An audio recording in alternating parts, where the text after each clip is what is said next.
Hello future officers, I hope you are perfect there and doing deadly study. So आज हम discuss करेंगे English की strategy, जो कि आपकी बहुत ज़्यादा हेल्प करने वाली है, ना कि सिर्फ प्रीलिम्स एग्जामिनेशन में as well as mains examination में। और मैं बात कर रहा हूँ हर एक पीओ प्रीलिम्स मेंस एग्जाम की as well as clerical exams, या जितने भी एग्जाम्स आप देने वाले हो 2024 में या 25 में, कभी भी कोई भी, तो आप हर उस एग्जाम में एक्सेल कर सकते हो। इंग्लिश में बहुत हाई मार्क्स फैच कर सकते हो। डजेंट मैटर कि आप हिंदी मीडियम बैकग्राउंड से है या फिर आप बिगिनर है। द इम्पोर्टेंट थिंग कि आप इस चीज पे कंसिस्टेंट रहो, और जैसा मैं आपको गाइड करूंगा, आपको वो ध्यान से अटेंटिवली सुनना है। और हर एक चीज के पीछे रीजन होगा, एक कोज होगा, एक कारण होगा। और उस कारण को जानने के बाद आपको ये समझ आ जाएगा कि बैंकिंग एग्जाम्स में इंग्लिश की रिक्वायरमेंट क्या है। मैंने अक्सर बहुत से स्टूडेंट्स को बहुत ब्लंडर मिस्टेक करते हुए देखा है, और वो है ग्रामेटिकल एस्पेक्ट के पीछे भागना, ग्रामर करना, noun, pronoun, preposition, adjective, adverb. ये सब चीजें लाइफ का एक इम्पोर्टेंट पार्ट कह सकते हैं, है कि आपको थोड़ा बहुत पता होना चाहिए कि पार्ट्स ऑफ स्पीच क्या होती है। लेकिन अगर कोई स्टूडेंट, जैसे अगर मैं अपनी बात करूं, तो मेरी ग्रामर बहुत बेकार है। मैं प्राउडली आपसे बोलता हूँ कि मेरी ग्रामर बहुत बेकार है। मुझे रूल्स नहीं पता, बट फिर भी मैं कभी भी इंग्लिश लिखता हूँ या सुनता हूँ या फिर उसको रीड करता हूँ, तो मुझे समझ आ जाता है। इवन अगर मैं एरर्स के क्वेश्चन भी करता हूं, तो 5 में से 3 से 4 क्वेश्चन मैं ठीक कर देता हूं, चाहे वो मेंस एग्जाम में भी क्यों ना आ जाए। अब इन चीजों के पीछे अप्रोच क्या है वो हम डिस्कस कर लेते हैं। सो आज है 28 अप्रैल 2024, और अगर आप मेरी बताई हुई स्ट्रेटेजी को अच्छे से फॉलो करते हैं, तो विद इन 3 to 4 months आपका लेवल कुछ भी हो, and I am saying proudly कि आपका लेवल बेशक से, अगर आप आईबीपीएस पीओ का, एसबीआई पीओ का, या फिर किसी भी क्लरिकल का फुल मॉक लगाते हो, या फिर आप इंग्लिश का सेक्शनल मॉक ही क्यों ना लगाते हो, अगर आपके इंग्लिश में 5, 6, 7, 8, इवन और भी कम, 5 से भी कम आप कह सकते हो, 3, 4, अगर ये आपके मार्क्स आते हैं out of 30 marks, so with in 3 to 4 months आप मैसिव इंप्रूवमेंट देखोगे, और आपके 20 मार्क्स टच होने शुरू हो जाएंगे। और फिर उसके 1 से 1.5 2 महीने के अंदर, यानी कि लगभग अगर मान लो मई, जून, जुलाई, अगस्त तक आपके 20 मार्क्स आने शुरू हो जाएंगे। और उसके बाद जब आपका आईबीपीएस पीओ का प्रीलिम्स होगा, या फिर आपका किसी भी क्लरिकल एग्जाम्स का प्रीलिम होगा अक्टूबर के अराउंड या फिर सितंबर के अराउंड, तो आपका स्कोर आराम से 25 इवन प्लस में भी जा सकता है आउट ऑफ 30। अब सुनने में लग रहा होगा कि सर ऐसे कैसे होगा, तो चलो ठीक है, डायरेक्टली हम पॉइंट पे आते हैं। सबसे पहले आप ये समझो कि बैंकिंग एग्जाम्स की इंग्लिश की रिक्वायरमेंट क्या है। आप ब्लाइंडली फॉलो करते हो, आप सिलेबस देख लेते हो जो भी इंटरनेट पे अवेलेबल है, तो हर एक चीज को ब्लाइंडली फॉलो नहीं करना चाहिए। आप मॉक टेस्ट देखो, आप प्रीवियस ईयर पेपर देखो लास्ट 2 से 3 साल के, और उसमें आप प्रीलिम्स और मेंस दोनों एग्जाम्स की रिक्वायरमेंट देखो। तो मैं आपको बता देता हूँ पहले कि रिक्वायरमेंट है क्या। तो ध्यान से देखो इधर। अब अगर आप मेरे से ये पूछोगे कि सर ग्रामर को बिना टच करे, मतलब आपको ग्रामर नहीं आती, आपको नहीं पता कि नाउन क्या होता है, प्रोनाउन क्या होता है, एडजेक्टिव क्या होती है, आपसे ग्रामर याद नहीं होती, और आपको इंटरेस्ट भी नहीं है, तो मैं आपसे ये नहीं कहूंगा कि आप बिल्कुल मत करो। वो आप पे डिपेंड है, आप करना चाहते हो तो कर सकते हो, अगर आपका इंटरेस्ट है, सीखना है तो सीखो। जितना सीखोगे उतना अच्छा है, आपके लिए हमेशा काम आएगा। बट मेरा विश्वास है कि बैंकिंग एग्जाम्स में, जहां तक मैंने एग्जाम्स दिए कभी, और उस टाइम प्रीलिम्स में 25, अगर 30 अटेम्प्ट किए आपने, तो 25 24 मार्क्स आपके आने चाहिए, अगर आपकी एक्यूरेसी इन केस बिगड़ जाती है तो।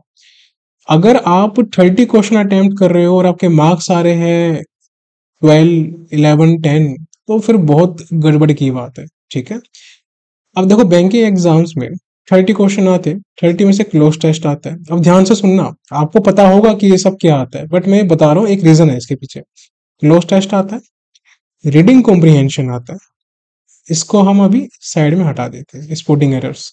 सेंटेंस इंप्रूवमेंट आता है, सेंटेंस करेक्शन आता है, ठीक है, मैच द फॉलोइंग आता है, पैराजम्बल आता है, और फिल इन द ब्लैंक आता है।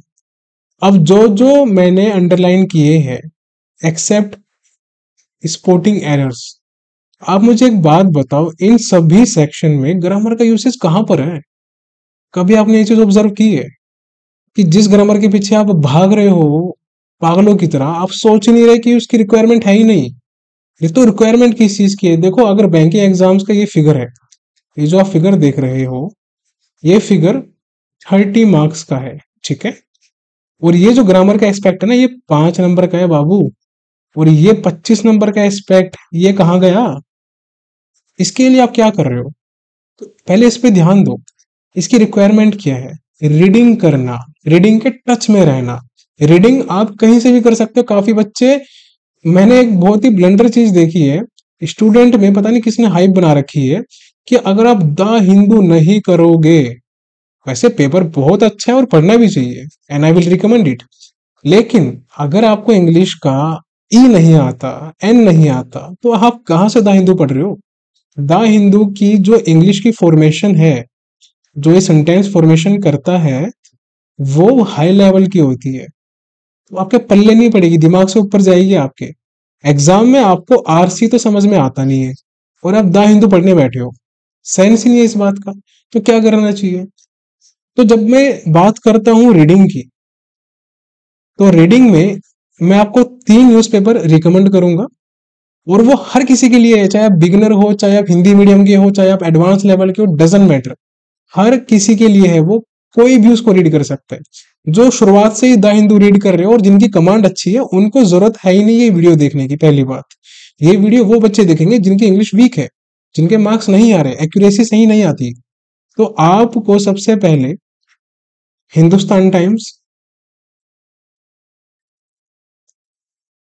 सेकंड पे times of India, and third पे इंडियन एक्सप्रेस या फिर इकोनॉमिक टाइम्स। लेकिन ये जो थर्ड वाला है, ये आपको अभी नहीं करना, ये आपको करना है 3-4 महीने बाद, जब आपका एक लेवल बन जाएगा, आप सेंटेंस फॉर्मेशन सीख जाओगे, आपको समझ आना शुरू होगा कि हाँ, उस पर्टिकुलर आर्टिकल में वो कहना क्या चाहता है, आप उसको समझ पाओगे, किसी को बता पाओगे, और उस चीज को बताना कॉम्प्रीहेंड एबिलिटी होती है, ठीक है, बताना या लिखना कुछ भी कह लो, वो कॉम्प्रीहेंडिंग एबिलिटी होती है आपकी। तो आप हिंदुस्तान टाइम्स या फिर टाइम्स ऑफ इंडिया पे स्टिक करो, और यही मेरी आपसे रिकमेंडेशन है। इन केस अगर आपको इंटरेस्ट नहीं है न्यूज़पेपर पढ़ने से, तो देखो, सबसे पहली बात तो ये है कि अगर आप बैंकिंग एग्जाम की तैयारी कर रहे हो, तो ये मैंडेटरी नहीं है कि आपको न्यूज़पेपर पढ़ना ही पढ़ना है। Personally I hate reading newspaper, और मैं ओपनली बोल रहा हूँ, लेकिन अब मैं करंट अफेयर्स के लेक्चर करता हूँ, तो अब मुझे पढ़ना पड़ता है, क्योंकि वो डिमांड है मेरे काम की आप लोगों के लिए, तो वो वहां पर मैं स्किप नहीं कर सकता। बट अगर आपको इंटरेस्ट नहीं है, तो आप क्या कर सकते हो?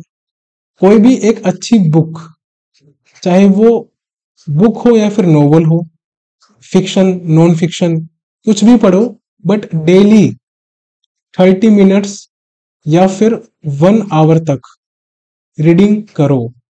इन केस अगर आपको लगता है कि ये ज्यादा इफेक्टिव नहीं रहेगी, ठीक है, कोई इशू नहीं है, आर्टिकल्स रीड करना शुरू करो।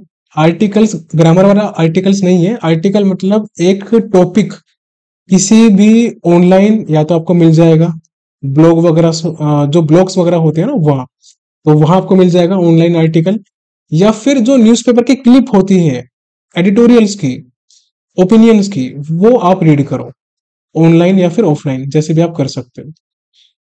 या फिर जिस सेक्शन में आपका इंटरेस्ट है, स्पोर्ट्स में तो वो पढ़ो, एंटरटेनमेंट तो वो पढ़ो, फिल्म इंडस्ट्री तो वो पढ़ो, defence, science and tech, national, कुछ भी, लेकिन उसको रीड करो, बस रीड करना शुरू करो। अब ये तो बात थी रीडिंग की, कि रीडिंग आपको करनी ही करनी है। अब मैं थोड़ा सा इसको आपको और एक्सप्लेन करता हूं कि रीडिंग का पर्पस है क्या, वो रीडिंग क्यों करनी चाहिए। तो देखो, सबसे पहली बात, मैं आपको ये आरसी दिखाता हूँ। तो ये एक आरसी है जो मैंने ऑनलाइन टेक्स्ट बुक के प्लेटफॉर्म से लिया है। अब यहाँ पर ध्यान से देखो, ये जो आरसी है, ये मेरी नज़र से उतना ज़्यादा टफ नहीं है, लेकिन आपकी नज़र से, अगर आपको इंग्लिश में कमांड अच्छी नहीं है, आपको कंफ्यूजन होती है, आपको समझ में नहीं आता, आप अंडरस्टैंड नहीं कर पाते, उसको कॉम्प्रिहेंड नहीं कर पाते, उसके क्वेश्चंस को ढंग से टैकल नहीं कर पाते, तो मेरी नज़र से इंग्लिश ये इजी है, बट आपकी नज़र से टफ है। तो आप देख रहे हो यहाँ पे डिफरेंस क्या है, यहाँ पे डिफरेंस है लेवल का। अब वो लेवल मेरी ग्रामर से नहीं आया, वो आया है मेरी अंडरस्टैंडिंग एबिलिटी से, कॉम्प्रिहेंडिंग एबिलिटी से।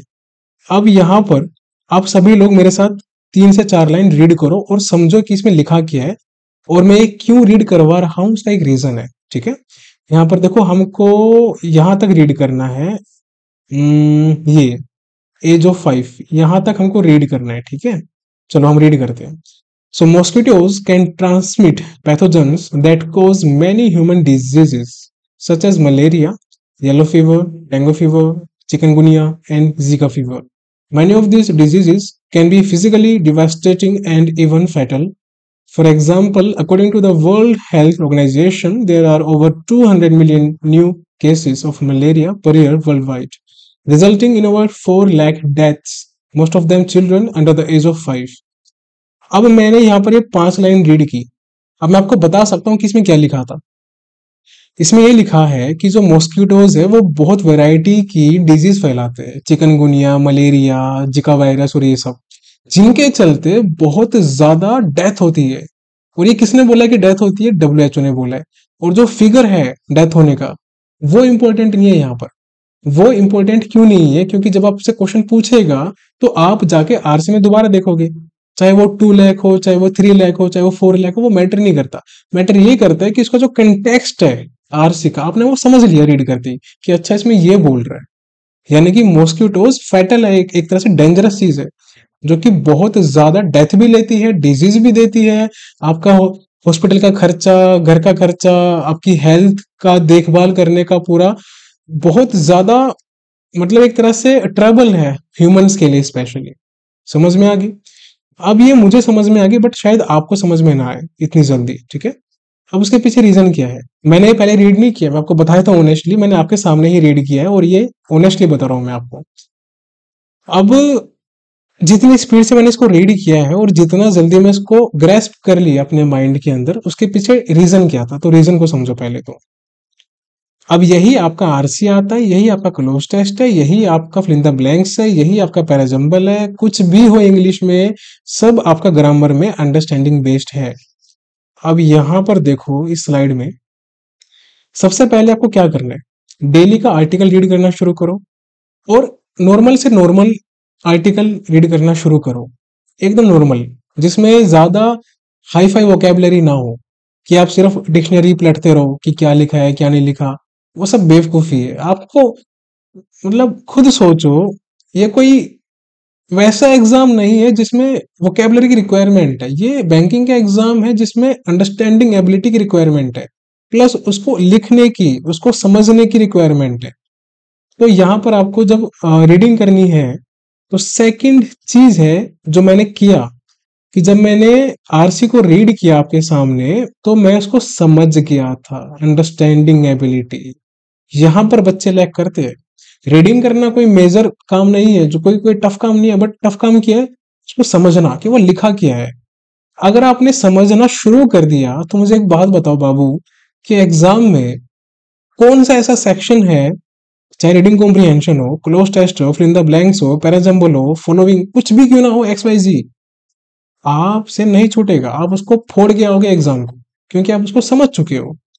अब ये जो कॉम्प्रिहेंडिंग एबिलिटी है, हम बात करते हैं, कर्सर कहाँ गया भैया, ये रहा। ठीक है, तो कॉम्प्रिहेंडिंग एबिलिटी जो थर्ड सेक्शन है, अब ये क्या है भैया, थोड़ा इसके बारे में बताओ हमको। तो देखो अब ध्यान से, कॉम्प्रिहेंडिंग एबिलिटी दो तरह की होती है, एक होती है वर्बल, और तीसरी होती है राइटिंग फॉर्मेट में। ये दो तरह की कॉम्प्रिहेंडिंग एबिलिटी होती है। जो आप रीडिंग कॉम्प्रिहेंशन करते हो वो भी एक तरह की वर्बल कॉम्प्रिहेंशन है। यानी कि आप कर क्या रहे हो, आपने उसको समझ लिया, पहले आपने रीडिंग की फिर इसको कॉम्प्रिहेंड किया, लेकिन जो बीच में जो वर्ड था अंडरस्टैंडिंग वो गायब हो गया उसमें से। तो वो अंडरस्टैंडिंग अगर आपको आता है तो आप इसको कनेक्ट कर पाओगे दोनों को, रीडिंग कॉम्प्रिहेंशन को, राइट। अब यहां से मैंने जब रीड किया था आरसी को, मैंने इसको कॉम्प्रिहेंड किया, मैंने इसको समझा। अब जब मैंने इसको समझ लिया था तो मैंने आपको समझाया भी तो था कि इसमें क्या लिखा हुआ है। वही तो कॉम्प्रिहेंशन है, और उसमें अलग क्या है, यही कॉम्प्रिहेंशन है भैया। तो रीडिंग कॉम्प्रिहेंशन की रिक्वायरमेंट यही है कि बीच का वर्ड गायब है अंडरस्टैंडिंग का, तो वो डेवलप करो, अंडरस्टैंडिंग को डेवलप करो। मैं हिंदी में आपसे बात कर रहा हूँ, आपके लिए वीडियो बना रहा हूँ, आपको समझ में आ रहा है, वो अंडरस्टैंडिंग है आपकी, कि आपको मेरे वर्बल्स, मेरे वर्ड्स, मेरे सेंटेंस, उनका स्ट्रक्चर समझ में आ रहा है, उसका पीछे का मोटो क्या है आपको समझ में आ रहा है। अगर मैं यही बात रशियन में बोलूं या फ्रेंच में बोलूं, स्पेनिश में बोलूं, आपके सर से ऊपर से जाएगा, क्योंकि आपको समझ में नहीं आएगा, कॉमन सेंस की बात है। अब इस चीज को टैकल करने के लिए आपको क्या करना है, अब दोबारा से उस आरसी पे आते हैं। तो देखो, जब आपने ये आरसी रीड किया, सपोज आप कोई आर्टिकल रीड कर रहे हो, ठीक है, तो सबसे पहली बात है कि अगर आप इंग्लिश में बहुत वीक हो, कि आपको समझ में नहीं आता क्या लिखा है, आप उसको अंडरस्टैंड नहीं कर पाते, तो कॉम्प्रिहेंड तो बहुत दूर की बात है। तो आपको पूरा आर्टिकल रीड करने की जरूरत नहीं है, आप इसका आधा आर्टिकल रीड करो सफिशियंट है। जैसे मान लो इस पूरे आरसी में 200 वर्ड्स लिखे हैं, यानी कि लगभग देखा जाए तो यहाँ पर 15 से 16 लाइन के आसपास है। तो आपको इसकी हाफ यानी कि 7 से 8 लाइन रीड करनी है, दैट्स इट, खत्म बात। और उन सात और आपको करना क्या, अब आपका नेक्स्ट स्टेप क्या होगा। अब आपने मान लो कि 7 to 8 स्टेप इसके रीड कर लिए, 7 to 8 लाइन्स आपने इसकी रीड कर ली, जो कि 100 वर्ड्स में थी। अगर आपने इसको 100 वर्ड में रीड किया है तो कोशिश करना है कि 20 से 30 या 40 वर्ड में मैक्सिमम आप इसकी पूरी समरी को लिख पाओ। अब मैंने बात की समरी की। अब देखो ये अगेन मैं रीड करता हूं आपके सामने। अब मैं आपको बताऊंगा कि कॉम्प्रिहेंडिंग एबिलिटी को कैसे सुधारना है, और साथ ही साथ अंडरस्टैंडिंग एबिलिटी को कैसे सुधारना है। एक तीर से दो निशाने कैसे मारने होते हैं मैं आपको दिखाऊंगा। दोबारा रीड करते हैं। Mosquitoes can transmit pathogens that cause many human disease, ठीक है, such as malaria, yellow fever, dengue, chikungunya, Zika fever, fine. Many of these diseases can be physically devastating, ठीक है, and even fatal, fine. For example, according to the World Health Organization, there are over 2 million new cases of malaria per year. Malaria की बात कर रहे हैं, ठीक है, resulting in over 4 lakh deaths. Fine. देखो, 1 मिलियन होता है 10 लाख, 10 मिलियन होता है 1 crore, 100 million is 10 crore, and 200 million जो ये बात कर रहा था मलेरिया केसेस की पर ईयर, वो है 20 करोड़। अब मैं आपको बताता हूं कि समरी लिखनी कैसे होती है। मैंने रीड कर लिया आर्टिकल, ठीक है।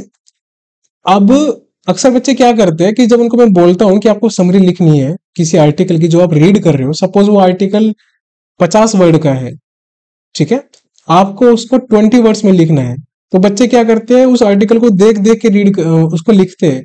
वो बेवकूफी है, वैसे नहीं करना। हाँ, जो उसमें डेटा है, कुछ भी डेटा है, वो आप हटा सकते हो साइड में, वो मैटर नहीं करता। मैटर करता है उसका कंटेक्स्ट क्या है, वो कहना क्या चाहता है। अगर आपको डेटा याद नहीं है, जो उसमें डिजिट्स लिखे हैं, अमाउंट लिखी है, नंबर्स लिखे हैं, हटाओ साइड में, उसकी रिक्वायरमेंट नहीं है। आपको क्या करना है, अब देखो मैंने इसको रीड किया। अब मैं यहाँ पर वो लगभग जो हमने रीड किया है 4 से 5 लाइन, वो अप्रोक्स 70 वर्ड्स तो होगी शायद, है ना, 60-70 वर्ड तो होगी। अब मुझे अगर उसको लिखना है 30 वर्ड्स तक या फिर 25 वर्ड्स तक, तो मैं कैसे लिखूंगा। तो अब देखो, ध्यान से देखना कि मैं इसको कैसे लिखूंगा बिना आरसी को देखे, बिना आर्टिकल को देखे। So according to WHO, every year there are 20 crore cases of malaria per year. Mosquitoes gives fatal and deadly diseases. कितने वर्ड्स हो गए? 1 2 3 4 5 6 7 8 9 10, लगभग 20 वर्ड्स हो गए। अब मैं यहाँ पर 5 से 10 वर्ड और लिखूंगा और बात खत्म। सो डिजीज तक हो गया। अब डिजीज के आगे लिखना है यहाँ पर लाइक मलेरिया, जीका फीवर या जीका वायरस, जो भी आपको कहना है, डेंगू एसेट्रा। अब ये क्या है? ये समरी है। अब अगर मैं किसी को समझाऊंगा कि भाई ये जो आर्टिकल है इसमें जो 5 से 6 लाइन थी या 70-80 वर्ड का जो आर्टिकल है, इसमें वो कहना क्या चाह रहा है। अब अगर कोई बच्चा है मेरे सामने जो कि 7th 8th क्लास में पढ़ता है, मुझे उसको समझाना है, कॉम्प्रीहेंड करना है, ताकि उसको समझ में आ जाए कि ये जो भैया ने आर्टिकल पढ़ा है इसमें लिखा क्या है, क्योंकि उसको तो समझ में आएगा नहीं। तो आपको उसको बताना है लिख के या फिर बोल के कि देखो भैया, WHO एक इंटरनेशनल ऑर्गेनाइजेशन है जो कि रिसर्च करता है हेल्थ से रिलेटेड चीजों के बारे में। अब उसने हाल फिलहाल में एक रिपोर्ट रिलीज की जिसमें उसने बोला है कि मॉस्किटोज जो है वो मलेरिया का कारण बनते हैं और उसके कारण हर साल 20 करोड़ मौत होती है, डेथ होती है। और जो मॉस्किटोज है, जो मच्छर होते हैं, वो बहुत सारी बीमारियां फैलाते हैं, डेंगू या फिर येलो फीवर, मलेरिया, जो कि बहुत बड़ा एक कारण है ह्यूमन की फिजिकल बॉडी पे नेगेटिव इम्पैक्ट डालने का। खत्म बात। अब उसको समझ में आ गया कि ये आर्टिकल किस बारे में है। और ऐसे ही एग्जामिनर चेक करता है इंग्लिश सेक्शन के थ्रू बैंकिंग एग्जाम्स में, चाहे वो प्रीलिम्स का हो या फिर वो मेंस का हो। अब समझो काम की बात। अब यहां पर एग्जामिनर, जो हमारा एग्जामिनर अंकल है, एग्जामिनर अंकल लिख देते हैं इनको, इनको अच्छा लगेगा अगर ये वीडियो देख रहे होंगे तो। सो जो हमारे एग्जामिनर अंकल है, ये नहीं चाहते कि आप PhD करके आओ ग्रामर में, या फिर आप खुद की डिक्शनरी छाप के आओ ऑक्सफोर्ड, ये ऐसी वोकेबलरी की। अब सुनने में काफी बुरा लग रहा होगा ना कि सर हम तो ग्रामर ही पढ़ रहे थे, हम तो डिक्शनरी, हम तो वोकेबलरी याद कर रहे थे। अरे क्यों याद करो? किसने बोला आपको? आप गलत चीजें कर रहे हो। ये नहीं करनी आपको। ये बैंकिंग एग्जाम की रिक्वायरमेंट नहीं है। ये CDS में काम आएगी, ये आपके SSC में काम आएगी, बैंकिंग में काम नहीं आएगी ये सब चीजें। कहाँ तक याद करोगे और क्यों याद करोगे? रीजन क्या है? आप एक बात देखो, अगर बैंकिंग एग्जाम में सिनोनिम एंटोनिम आते या फिर SSC की तरह 20-20, 22-22, 25-30 क्वेश्चन वन वर्ड सब्स्टिट्यूशन के आ रहे हैं या फिर ग्रामर बेस्ड आ रहे हैं, इडियम फ्रेजेस के आ रहे हैं, तब जरूरत पड़ती इन चीजों की करने की। बैंकिंग एग्जाम में कोई नीड नहीं है इनकी। तो आपको सिंपली ये चीज अवॉइड करनी है ज्यादा से ज्यादा। अगर आप रीडिंग करोगे ना डेली बेसिस पे, रीडिंग को ना अपनी लाइफ का एक वो पार्ट बना लो जिसके बिना आप किसी भी दिन आपको नींद ना आए। तो रीडिंग करो, बस रीडिंग करो।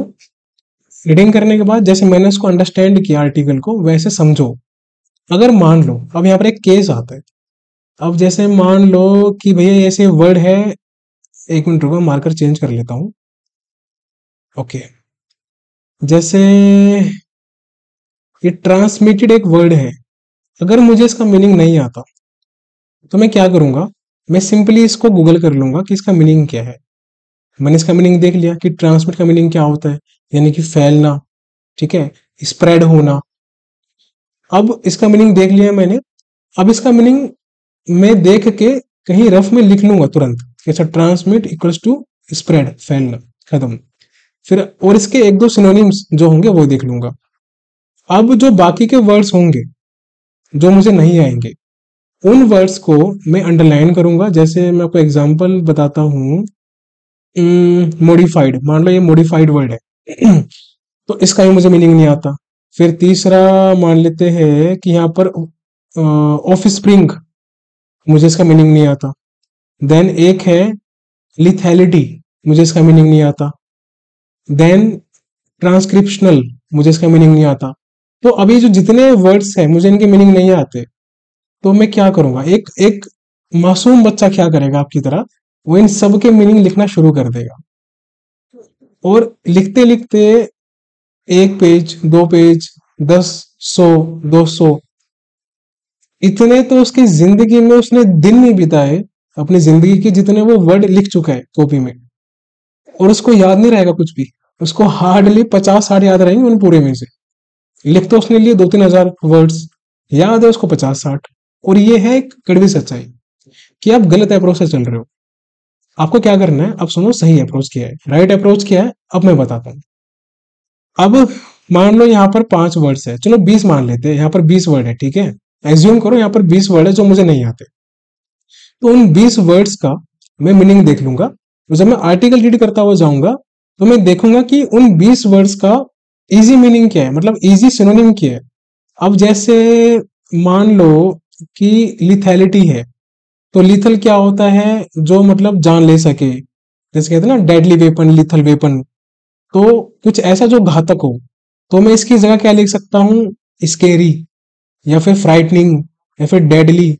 तो इस तरीके आप मीनिंग देख सकते हो गूगल में से, और वो समझ लो, लिखने में वो समझ लो कि हाँ इसका मीनिंग ये है, ये जो सेंटेंस है ये कहना चाह रहा है इस वर्ड के मीनिंग से। अब आपको 20 वर्ड में से सिर्फ एक वर्ड पकड़ना है। मैंने ट्रांसमिट का मीनिंग देख लिया, इंग्लिश में, हिंदी में। इसके मैंने 2 से 3 सिनोनिम देख लिए। अब मैं क्या करूंगा, आप सुनो सबसे बढ़िया अप्रोच। अब मैंने ट्रांसमिट जो वर्ड था, मैंने उसका मीनिंग लिख लिया कि ट्रांसमिट का मतलब क्या होता है। इसके मैंने हिंदी में और सिनोनिम भी लिख लिए। एंटोनिम नहीं देखना, देखना है तो एक देख सकते हो, ज्यादा मैंडेटरी नहीं है, ठीक है। तो 3 से 4 मैंने इसके सिनोनिम देख लिए, इजी इजी, खतरनाक नहीं, इजी वाले। और एक मैंने इसका अगर मन किया तो एंटोनिम देख लिया कि इसका एंटोनिम क्या होता है। जैसे स्प्रेड होता है, ट्रांसमिट फैलना होता है, तो लिमिट कर देना रोकना होता है, ब्लॉक कर देना रोकना होता है। थोड़ा कॉमन सेंस भी लगाना है खुद का।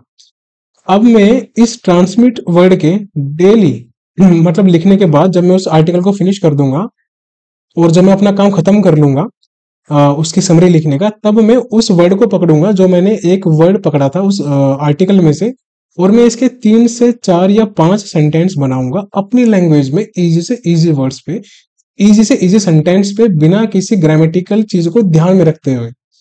मेरी बात समझो, आपको किसी को दिखाना नहीं है कि आपने क्या लिखा है, अपने पास रखो, बहुत है। अब मैं जैसे बोलूंगा कि कोविड-19 इज ट्रांसमिटिंग इन इंडिया। अब मैंने बहुत इजी सा सेंटेंस लिखा है, देखो इसमें कुछ नहीं है। अगर आपको इससे इजी बनाना है तो बना सकते हो, चाहे गलत हो चाहे कैसा भी हो, डजंट मैटर, कोई चेक नहीं करने बैठा। तो मैंने क्या लिखा है कि भाई जो कोविड-19 है वो फैल रहा है भारत के अंदर, खत्म बात। अब इसमें क्या था, तो ऐसे आपने 4 से 5 सेंटेंस बना लिए। लेकिन अब इससे फायदा क्या होगा, अब सुनो, इससे फायदे होंगे 3। पहली बात, आपको वो वर्ड याद रहेगा, ठीक है, कि उसका यूज आपने कैसे किया था, उसका मीनिंग क्या था। सेकंड चीज, आपकी जो सेंटेंस बनाने की एबिलिटी है वो डेवलप हो रही है। आप सोचने पे मजबूर हो कि मैं क्या लिखूं, क्या बनाऊं। वो सबसे बेस्ट चीज है। उससे आपकी इंग्लिश में 3 टाइम्स ज्यादा फास्टर तरीके से आपको सीखने आ जाएगी। देखना, आप करके देखना।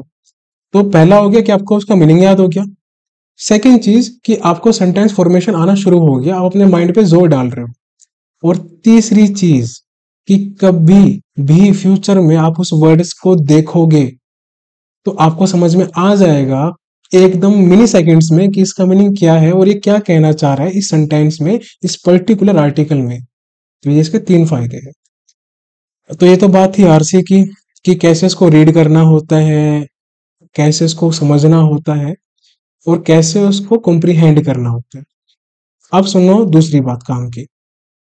आप कोई भी आर्टिकल रीड कर रहे हो किसी भी न्यूज़पेपर से या ऑनलाइन ब्लॉग से या बुक से, वहां पे डिपेंड करता है, बट मेरी रिकमेंडेशन रहेगी कि एक आर्टिकल तो डेली पढ़ ही लो, हिंदुस्तान टाइम्स का या फिर टाइम्स ऑफ इंडिया का। ऑनलाइन ऑफलाइन वहां पे डिपेंड है। एक आर्टिकल कुछ भी हो, चाहे एडिटोरियल हो चाहे ओपिनियन हो, पढ़ लो, चाहे कोई न्यूज ही क्यों ना हो नेशनल की। तो अगर वो मान लो 200 वर्ड की है, तो इसका 25% आपको समरी लिखनी है, यानी कि लगभग 50 वर्ड्स के आसपास, जैसे मैंने लिखी थी। अगर वो आर्टिकल 300 वर्ड का है, तो लगभग आपको 90 वर्ड्स के आसपास समरी लिखनी है, 80 टू 90 वर्ड्स की। अगर वो आर्टिकल 400 वर्ड का है, तो आपको 100 वर्ड्स या 120 वर्ड्स तक उसकी समरी लिखनी है, फिनिश करनी है। समरी कैसा भी लिखो, चाहे कितनी ग्रामेटिकल मिस्टेक करनी है करो, इज की जगह एम लगाना है लगाओ, आर की जगह वोज लगाना है लगाओ, मैटर नहीं करता। मैटर करता आप लिखना शुरू करो, चाहे गलत शलत कैसा भी हो, लिखना शुरू करो पागलों की तरह।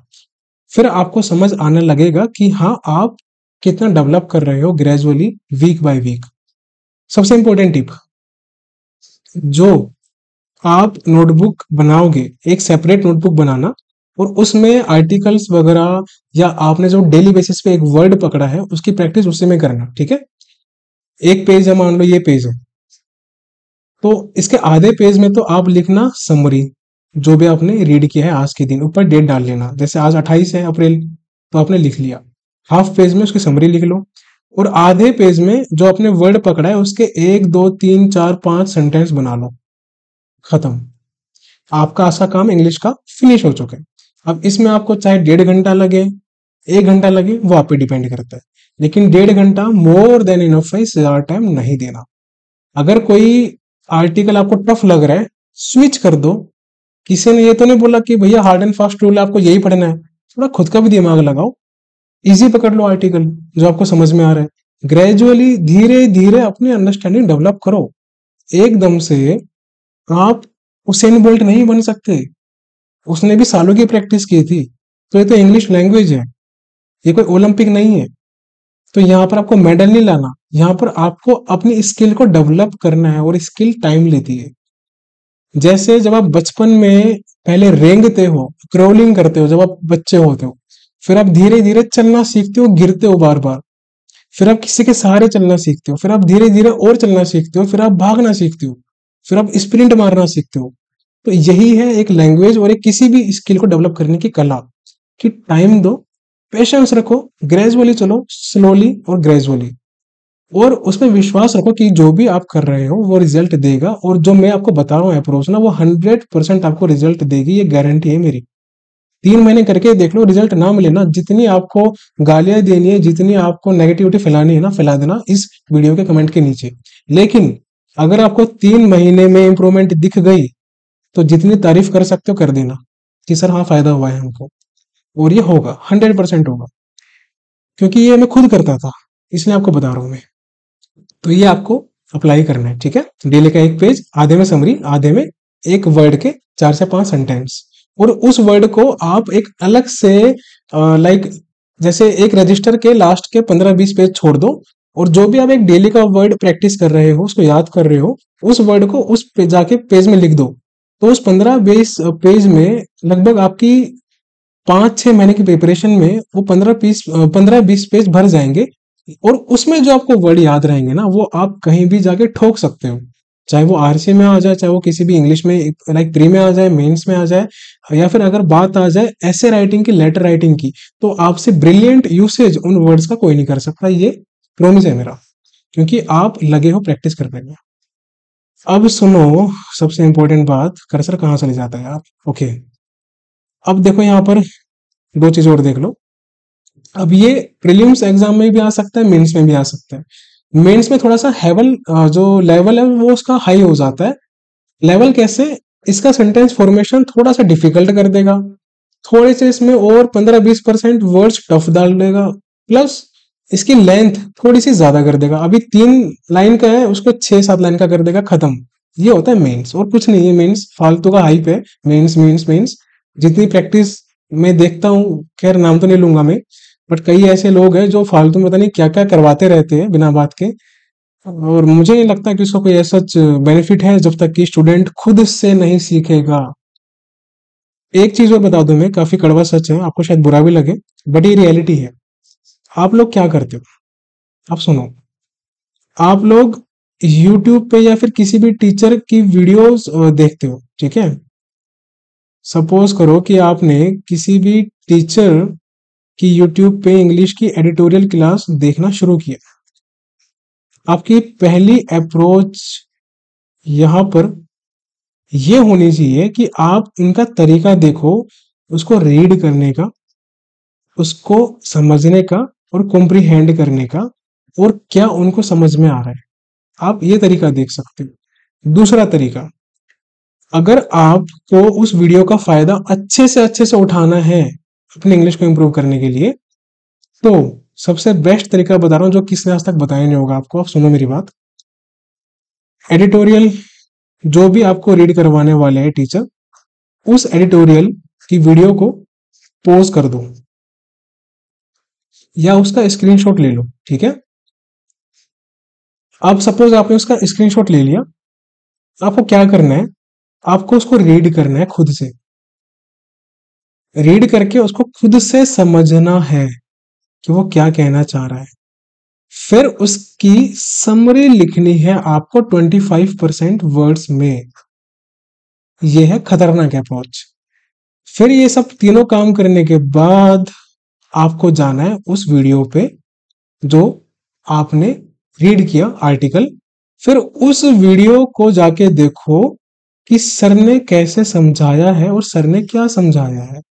अब जाके ये मैच करो कि आपने जो समझा था क्या वो सही समझा था। अगर वो 10 15 या 20% भी आपने सही समझा है तो आप सही ट्रैक पे हो, एकदम मस्त ट्रैक पे। उसको बरकरार रखो और वही आपका 90 100% भी आना शुरू हो जाएगा टाइम के साथ। बट वो करना है। लेकिन अगर आपको लगे कि सर तो कुछ और ही बता रहे हैं और मैं तो कुछ और ही समझ रहा था, तो फिर यहां पर आप कुछ दिन सर के साथ साथ उस एडिटोरियल को रीड कर सकते हो। लेकिन कुछ दिन की बात कर रहा हूं मैं, 3 से 4 हफ्ते, बस ज्यादा नहीं। फिर जब आपके 3 4 हफ्ते हो जाएंगे, फिर दोबारा जो मैंने आपको अप्रोच बताई थी नीचे ये वाली, कि पहले आपको रीडिंग करनी है, अंडरस्टैंड करना है, फिर उसकी समरी लिखनी है, फिर जाके एडिटोरियल की वीडियो देखने की सर ने क्या समझाया है। फिर आप देखोगे कि आपकी जो कमांड है वो आने शुरू हो चुकी है। और इससे आपको फायदा मिलेगा हर एक सेक्शन में, चाहे वो आरसी हो, क्लोज टेस्ट हो। अब जैसे यहाँ पर देखो क्लोज टेस्ट है एक, मैंने आपके लिए रखा भी है, बता देता हूँ। अब ये क्लोज टेस्ट है, इसके लगभग 5 से 6 क्वेश्चन आते हैं एग्जाम में, 4 भी आ सकते हैं प्रीलिम्स में, मेंस में भी आ सकते हैं ये। अब यहाँ पर आप इसको आप रीड करोगे। मुझे एक बात बताओ, इस पूरे सेंटेंस में ये जो पूरा आर्टिकल है क्लोज टेस्ट का, इसमें ग्रामर का यूसेज कहाँ पर है? मुझे बस वो बता दो आप। एक्सेप्ट वर्ब्स का यूसेज, या फिर वर्ब क्या होती है, जैसे गो वेंट गोन, कम केम कम, इतना तो आपको पता ही होगा थोड़ा बहुत। नहीं पता तो कोई इशू नहीं, सीख जाओगे। अब जैसे यहाँ पर देखो, life is full of blank types of experiences. आपको पता है कि यार life is full of blank types of experiences क्या होता है? आपने इसके ऑप्शन देखे, अलाइड। अब आपको इसका मीनिंग नहीं पता, आप कंफ्यूज हो गए, यहीं पे आपका डर बैठना शुरू हो गया, अरे मुझे इसका मीनिंग नहीं पता, पता नहीं अब क्या हो। सेकंड, एम्पलीफाइड, नहीं पता मीनिंग आपको। थर्ड, वेरिड, ये भी नहीं पता। फोर्थ, सिस्टमैटिक, ये थोड़ा सा समझ में आ रहा है, ये समझ में आ रहा है, लेकिन अभी भी इसका मीनिंग क्लियर नहीं है। तो भाई किसने बोला है करने को? स्किप कर दो ना। किसने बोला है कि आपको करना है अटेम्प्ट? स्किप करो, खत्म। सेकंड, कि strange in fact are the ways of God, if a man is happy today he may be blank unhappy the very next day. अब यहाँ पर ये जो सेकंड के ऑप्शंस है कि ही मे बी ब्लैंक अनहैप्पी, अब क्वाइट भी हो सकता है, मतलब थोड़ा बहुत, मेजर बहुत ज्यादा, मोस्ट, ये भी मेजर की तरह ही है, और क्वाइटली। अब यहाँ पर ये 4 ऑप्शन बहुत कंफ्यूजिंग है, स्पेशली क्वाइट और क्वाइटली। अगर आप रीडिंग नहीं करते तो आप क्वाइट और क्वाइटली में 100% स्टक हो जाओगे। और अगर आप रीडिंग नहीं कर रहे तो बहुत सारे सेंटेंस ऐसे होते हैं, बहुत सारे वर्ड्स ऐसे होते हैं जहां पर ये मेजर, मोस्ट, क्वाइट का यूज होता रहता है, और वहां से आपको समझ में आता है कि हाँ, इस सेंटेंस की सेंस क्या बन रही है। तो यहाँ पर आप देखो क्या आना चाहिए, आपके अकॉर्डिंग क्या आना चाहिए, आप बताओ, सोचो एक बार कि यहाँ पर ही में बी क्वाइट अनहैप्पी, या फिर he may be major unhappy the very next day, या फिर he may be most unhappy, या ही में बी क्वाइटली अनहैप्पी। अब जिसको नहीं पता, जो एक बच्चे हिंदी मीडियम के हैं, वो कुछ भी कर देगा। तो आप सभी से मेरी एक रिक्वेस्ट है कि कुछ भी नहीं करना। अगर आपको कुछ भी नहीं आता तो रिस्क मत लो, कोई जरूरत नहीं है फालतू में अल्फा बीटा गामा बनने की। इनको छोड़ो और फोकस करो यहाँ पर, आरसी पे।